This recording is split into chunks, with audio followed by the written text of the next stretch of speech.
काली नजर। माँ, माँ। अरे क्या माँ माँ कर रहा है? बकरी का बच्चा है क्या?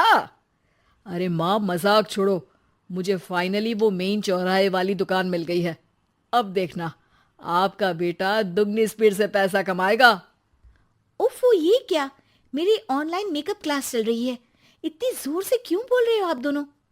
अरे मेरी धर्म पत्नी जी, मेकअप क्लास बाद में करना। वो चौराहे वाली दुकान मिल गई है हमको। अरे वाह! रुको, मैं अपनी माँ को फोन लगाकर बता देती हूँ। अरे मैं भी अपने रिश्तेदारों को बता देती हूँ। कितनी खुशी की बात है। हाँ हाँ, मैं भी अपने दोस्तों को बता देता हूँ। 1 हफ्ते बाद रजिस्ट्री है। बस, घर में खुशी का मौका था। उन तीनों ने अपने अपने फोन उठाए और लोगों में बात फैलाना शुरू कर दिया। और रही सही कसर, श्वेता बहू ने अपने पड़ोस में सबको बताकर कर दी। अरे वर्मा आंटी, अब हम भी जल्दी कार ले लेंगे। घर का रेनोवेशन होगा और ठाट से रहेंगे हम भी। अरे, ऐसा क्या हुआ? लॉटरी बाटरी लग गई है क्या? अरे, इस बार चौराहे वाली मॉल में हमको भी दुकान मिल गई है। दुकान नंबर 21, जो एकदम चौराहे पर है। अब ग्राहक बढ़ेंगे तो आमदनी भी बढ़ेगी ही ना। अरे वाह, कितनी खुशी की बात है। मैं बहुत खुश हूँ तुम्हें इतना खुश देख के। बाकी एक बात कहूँ, सबको मत बताते फिरना। किसी की नजर लग जाएगी तो खुशी की खबर वापस लौट जाएगी। हैं? ऐसे थोड़ी ना होता है। अब डरा रही हो। अरे सही कह रही हूँ। काली नजर कहते हैं इस चीज को, जब आप किसी को कुछ बताओ और वो काम बिगड़ जाए। अरे लेकिन मैं तो। तुमने सबको बता दिया ना? हाँ, फोन लगा लगा के। अब बच के रहना। काली नजर बड़ी खतरनाक होती है। श्वेता इतनी खुश रहती है कि वो वर्मा आंटी की बात पर ध्यान ही नहीं देती, जबकि पड़ोस में और भी लोगों से खुशी की खबर शेयर करती रहती है। अगले दिन राजेश बहुत दुखी होकर घर आता है। अरे बेटा, क्या हुआ? मुंह क्यों सूजा हुआ है? मधुमक्खी ने काट लिया क्या? माँ, वो दुकान किसी और के पास चली गई। किसी ने ज्यादा भाव लगा दिया। अरे पर बात तो आपसे हुई थी ना उस दुकान वाले की। हाँ, आज मैं टोकन अमाउंट देने गया था, तब मुझे पता चला। कोई आकर सुबह मुझसे पहले ही ज्यादा अमाउंट दे गया। काली नजर। क्या? क्या कहा? वर्मा आंटी ने समझाया था कि किसी को बताना मत, वरना काली नजर लग जाएगी। अच्छा, तुम्हें उनकी बात मान लेनी चाहिए थी। उनकी बात मान लेती, लेकिन उसके पहले ही सबको बता चुके थे ना हम तीनों। अरे अगली बार से ध्यान रखेंगे। कोई भी नई चीज होगी तो किसी को नहीं बताएंगे। तीनों कुछ दिन ऐसे ही रहते हैं, पर एक दिन श्वेता को एक मेल आता है। राजेश, मेरा ऑनलाइन मेकअप कोर्स कंप्लीट हो गया। अब मैं खुद का पार्लर खोल सकती हूँ। अरे वाह, अपने मोहल्ले में ही खोलते हैं। ये जो घर के सामने दुकान है ना, वहीं। हाँ, यहाँ सस्ती भी मिल जाएगी। अगले दिन श्वेता वर्मा आंटी के पास जाती है, मिठाई का डब्बा लेकर। अरे आओ आओ, कैसे आना हुआ? जोर से नहीं बोलूंगी। वो सामने वाली दुकान है ना, वहां मैं अपनी पार्लर की दुकान खोलने वाली हूँ। उसकी मिठाई है। अरे वाह, बहुत बधाई हो तुमको। हाँ, मैं कमाने लगूंगी तो राजेश पर पूरे घर का बोझ नहीं रहेगा ना आंटी जी। ये तो है। पर ये बता कि तूने ये बात किसी और को तो नहीं बताई ना? अरे नहीं नहीं, पिछली बार गलती कर दी थी। काली नजर लगी किसी की और राजेश के हाथ से वो दुकान चली गई थी। सबको मत बताना।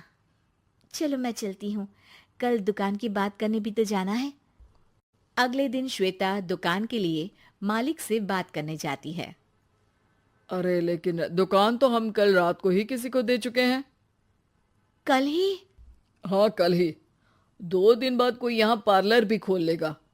अब कहीं और दुकान देख लीजिए। अरे पर हमको भी तो पार्लर ही खोलना था। हाँ भाई, ये एक ही दुकान है, आधी आधी तो नहीं दे सकता ना मैं। राजेश और श्वेता घर पर हताश होकर आ जाते हैं। इस बार तो किसी को बताया भी नहीं था, अब किसकी काली नजर लग सकती है। सुनो, तुमने माँ को बताया था क्या? अरे कैसी बात कर रही हो, माँ की नजर थोड़ी ना लगेगी। पक्का तुमने किसी को नहीं बताया था ना? सिर्फ वर्मा आंटी को बताया था, उन्होंने ही मुझे किसी को नहीं बताने को कहा।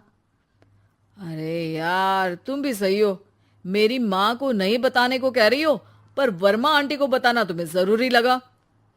अरे वर्मा आंटी ने ही तो काली नजर के बारे में बताया था ना, वो हमेशा हमारा भला ही तो चाहती हैं। मेरी माँ भी हमारा भला ही चाहती है। अरे पर चिल्ला क्यों रहे हो? बात नहीं कर सकते क्या आराम से? नहीं आता वो आराम से बात करना, और करना भी नहीं चाहता हूं मैं। दुकान जाने का दुख गुस्से में बदल गया था और राजेश और श्वेता में बात बंद हो गई थी। 2 दिन बाद मोहल्ले में पार्लर का इनॉग्रेशन हुआ, जिसमें मोहल्ले के सभी लोगों को बुलाया गया, पर श्वेता, राजेश और माँ नहीं जाते। माँ, अंदर आ जाओ, क्या देख रही हो? अरे नया पार्लर देख रही हूं अपने आंगन से। देखो, माँ को दूसरे का सुख देखने में कितना मजा आ रहा है, मेरा दुख नहीं दिख रहा इन्हें। यह मेरा पार्लर भी तो हो सकता था। अरे चुप रहो यार, हर बात में लड़ाई क्यों ढूंढ रही हो? राजेश और श्वेता फिर बहस करने लगते थे। तभी माँ ने दोनों को बाहर बुलाया। अरे जरा देखो तो, दुकान चलाने वाले का बोर्ड पर नाम क्या लिखा है? श्रुति वर्मा। गाड़ी निकाले बेटा, हमें कहीं जाना है। काली नजर का इलाज कराने? राजेश अपनी बाइक निकालता है। तीनों ट्रिपलिंग कर रहे हैं। माँ राजेश को उस मॉल वाली दुकान पर लेकर जाती है जहां राजेश अपनी दुकान खोलने वाला था। यही दुकान लेना चाहता था ना तू? हाँ, पर इनको भी दुखी करने लेकर आई हो क्या यहाँ पर दुकान दिखाकर? वहां काफी नहीं था? अरे श्वेता, थोड़ा सब्र रख, अभी पता चलेगा कि हम यहाँ क्यों आए हैं। बता, इस दुकान चलाने वाले का नाम क्या है? अनुपम वर्मा। कुछ समझ में आया? वो दुकान वाली श्रुति वर्मा, ये दुकान वाला अनुपम वर्मा, और हमारे पड़ोस में हमने उस दुकानों के बारे में बताया किसको था? अब वर्मा आंटी को। मतलब वर्मा आंटी ही हमारा काम बिगाड़ रही है? नहीं नहीं, ऐसा नहीं हो सकता, ये बस इत्तेफाक है। राजेश अपना फोन निकालता है और श्रुति वर्मा और अनुपम वर्मा के नाम फेसबुक पर सर्च करता है, जहां ये दोनों ही वर्मा आंटी के रिश्तेदार होते हैं। श्वेता को समझ में आ जाता है कि वर्मा आंटी की ही नजर काली नजर है। अब क्या करना है? कोई भी खुशी की खबर हो तो काली नजर से बचना है, यानी वर्मा आंटी से बचना है।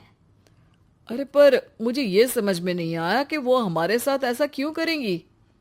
अरे बेटा, एक सीख है, दूर के आदमी को आपकी तरक्की से कम परेशानी होगी, पड़ोसी को ज्यादा। दोनों माँ की बात में हामी भरते हैं और अगला काम चुपचाप करने की कसम खाते हैं, ताकि आगे से वर्मा आंटी कोई काम ना बिगाड़ सके।